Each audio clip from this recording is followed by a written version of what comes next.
పసుపులేటి సురేష్ గారు ఇప్పుడు ఏంటి, ఇప్పుడు ఆ ఆడియో కదా, అది వీడియోని, దాంట్లో ఫోన్ నెంబరు మొత్తం డీటెయిల్స్ అన్ని కూడా వచ్చాయి. ఇది వచ్చేసి చంద్రబాబు నాయుడుకి చాలా దగ్గర బంధువు అని చెప్పేసి స్పోర్ట్స్ అథారిటీలో ఒక ముఖ్యమైనటువంటి నామినేటెడ్ పోస్ట్లో ఉన్నటువంటి వ్యక్తి అని చెప్పేసి ఆయన కూడా ఇది పేరు పెట్టారు.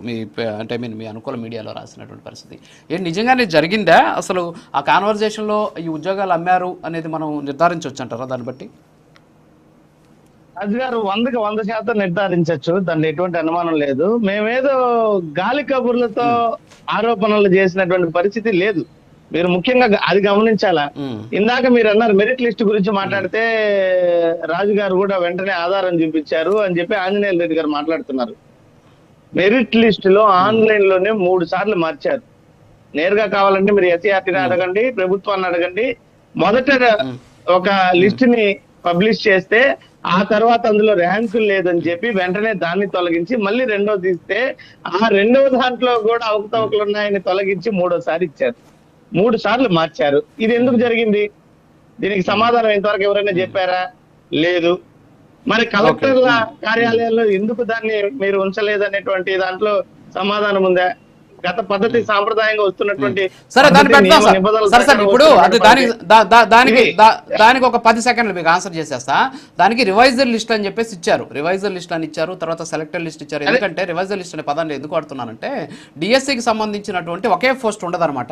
ఒక్కొక్కరు 3-4 పోస్టులకి రాసినటువంటి వాళ్ళు ఉంటారు, రోస్టర్ పాయింట్స్ ఉంటాయి. ఎట్ ది సేమ్ టైం ఆ మెరిట్ లిస్ట్ ఇష్యూ చేసేటటువంటి సందర్భంలో లోకల్ బాడీకి సంబంధించినటువంటి స్కూల్స్లో వెళ్ళి పనిచేయాలన్నా, మున్సిపాలిటీల్లో పనిచేయాలన్నా, గవర్నమెంట్లో పనిచేయాలన్నా, జడ్పీలో పనిచేయాలన్నా, అలాగే ఇక్కడ ఉన్నటువంటి ఏదైతే మోడల్ స్కూల్లో పనిచేయాలా, సో ప్రతి దానికి కూడా లిస్ట్ ఉంటుంది. సో అది కొంచెం మిస్ మ్యాచ్ అయిందని చెప్పేసి రివైజ్డ్ లిస్టు మళ్ళీ చాలా క్లియర్గా వెబ్సైట్లో పెట్టారు. మిస్ మ్యాచ్ అయ్యింది, ఒక పోస్ట్కి 3-4 పోస్టులకి ఒకరు ఎగ్జామ్ రాయడం వల్ల జరిగినటువంటి ఒక చిన్నది. సో అందరికీ కూడా న్యాయం జరిగింది. మీరు చూసుకోవచ్చు, ఒక నవీన్ తప్ప మీరు ఎవరు కూడా అక్కడ అన్యాయం జరిగినటువంటి పరిస్థితి లేదు మీకు మెరిట్ లిస్ట్లో. సో ఆయనకి ఎందుకు జరిగింది ఆయనే చెప్పాడు. 30 సార్లు ఫోన్ చేసినా నేను వెళ్ళలేదు అని చెప్పేసి మీరు చెప్తున్న పరిస్థితి. స్పోర్ట్స్కి సంబంధించి ఎవరు చంద్రబాబు నాయుడు బంధువు ఎవరు ఏంటి, అసలు మీరు చేస్తున్నటువంటి విమర్శ ఏంటి, అందులో మాట్లాడినటువంటి అంశాల గురించి మీరు చెప్తున్నారు, అది మాట్లాడండి ఒకసారి. విషయానికి ఇప్పుడు స్పోర్ట్స్ కోటాకు సంబంధించినటువంటి అంశంలో కూడా బిఎడ్, డిఎడ్ లాంటి పరీక్షల్లో అర్హత సాధించి ఆ తర్వాత స్పోర్ట్స్ కోటా కింద వాళ్ళని పరిగణలో తీసుకునేటువంటి పరిస్థితి ఉండాల్సినటువంటి పరిస్థితిలో కూడా 420 పోస్టులను ఈ స్పోర్ట్స్ కోటా కింద ఇస్తుంటే అందులో ఎంతమంది బిఎడ్లు, డిఎడ్లు చేసినటువంటి అభ్యర్థులు ఉన్నారో ప్రభుత్వం సమాధానం చెప్పగలుగుతుందా రాజు గారు? మా యొక్క ఆరోపణ ఏంటంటే ఇప్పుడు ప్రధానంగా ఇది 15 లక్షల రూపాయలకి బేరసారాలు చేసిందే కాకుండా అన్నత కలిగినటువంటి అభ్యర్థులను అసలు ఈ స్పోర్ట్స్ కోటా కింద కూడా వాళ్ళు నాట్ ఎలిజిబుల్ అయ్యేటువంటి అభ్యర్థులకు కూడా ఉద్యోగాలు ఇచ్చేసినటువంటి పరిస్థితి ఈ రోజు కనిపిస్తోంది. అందుకే దీని మీద మేము సిబిఐ ఎంక్వైరీ కోరుతున్నాం.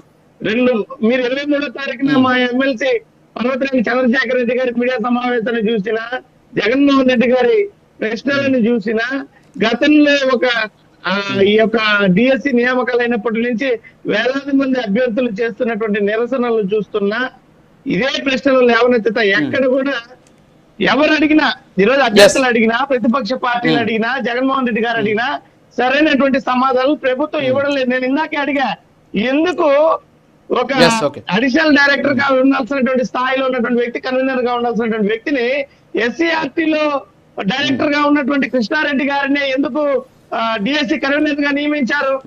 ఇది నిబంధనలకు విరుద్ధం కాదా? దీనికి సమాధానం ఎవరు చెప్తున్నారు? ఇంతవరకు ఎవరు చెప్పట్లేదు. మరి ఆ రోజు మీరు అడిగి ఉండాల్సింది సార్. మరి ఆ రోజే దాన్ని ఆందోళన చేసి ఆయన తొలగించి కొత్త కన్వీనర్ పెట్టుండాలని చెప్పేసి ఆ రోజు చేస్తుంటే ఇంత పార్థం జరుగుతుంది. ఒక నిమిషం, సరే దాని గురించి మళ్ళీ దాని గురించి ఉన్నటువంటి నిబంధనలు ఏంటనేది చూద్దాం ఒకసారి. Please okay. కనీసం ఆ రోజు కనీసం ఒక ప్రకటన ఈ రోజు చేస్తున్నారు కదా, ఈ రోజు మీరు ట్వీట్ చేస్తున్నట్టే ఆ రోజు చేస్తుంటే సరిపోయింది బహుశా. ఒక్క నిమిషం.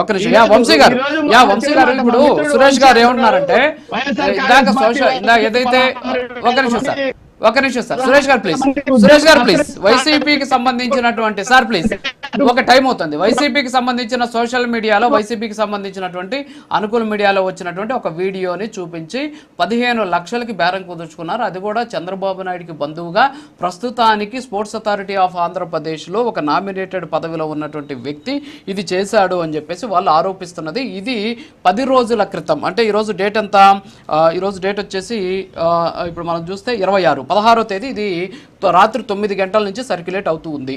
అయితే ఇక్కడ